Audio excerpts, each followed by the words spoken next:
Albany Urology Clinic. Good to see you and welcome. Thank you. Thank you so much for having me And we're today. talking about conditions that affect both men and women Correct. today. How prevalent is urinary incontinence and overactive bladder? We see all the commercials. 100%. Oh, yes. Yeah, 100%. So it is like estimated that more than 50% of women after the age of 50 do have overactive bladder or urinary incontinence. All right, and then there are different types? Correct. There are usually like 3 major types, but the most common ones are 2: stress urinary incontinence and urge incontinence. Stress incontinence is where, like, when women mainly have weakened pelvic floor muscles and they have urinary leakage, for example, when coughing, sneezing with physical activity.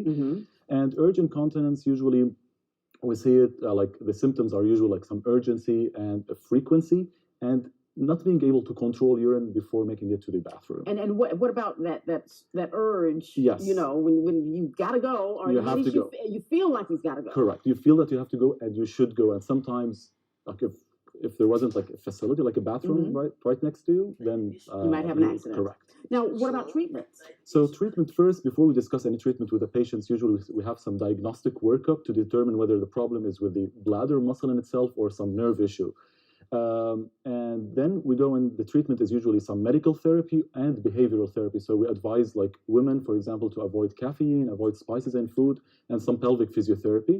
And medication-wise, it's usually like a category of drug called anticholinergics and beta-3 agonists.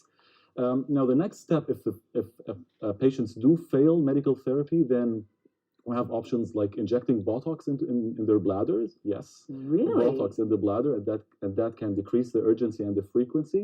And the other one is that we can stimulate the nerves going going to the bladder, like with placing devices that again stimulate those nerves going to the bladder and decrease the urgency and the frequency. Is that the neuro stimulation? Correct, 100%. And like we have like InterStem device that we use at the clinic. And just to mention that everything I mentioned, like from diagnostic workup to these procedures, can be done at the clinic and the surgical center. Okay, and insurance normally covers that. All these. Yes. Okay, and again, we're talking mainly 50 and above, but do you occasionally have people? Yes, we have sometimes young patients. We do, like especially young female patients, or young male patients that underwent some pelvic procedures.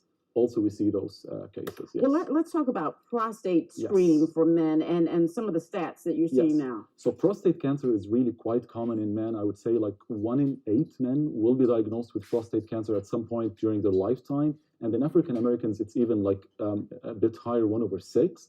And they had a study from Scandinavian countries, like they took autopsy from several men, and the percentage can reach more than 70% after the age of 70. And is there any, I'm thinking diet. I mean, what contributes to that? Honestly, like it's mainly genetic risk factors. That's the main thing. And recently they found that there is a correlation between BRCA gene and the risk of getting prostate cancer. So it's mainly genetic and age. Okay. The other thing, in terms of where Georgia ranks, 9th? Yes. So Georgia ranks 9th in comparison to the other U.S. states in regards to the number of new prostate cancers diagnosed. Okay. And again, you're with Albany Urology? Correct. And if you have questions, you do recommend that screening. 100%. Screening is really important, especially in men after the age of 50. They should discuss that with their family doctor or the urologist, and sometimes even at an earlier stage in case of strong family history. All right. Yes. Thank you so much. A pleasure to talk with you. Thank you so much. Thank you. And stay with us, everybody. We'll be right back.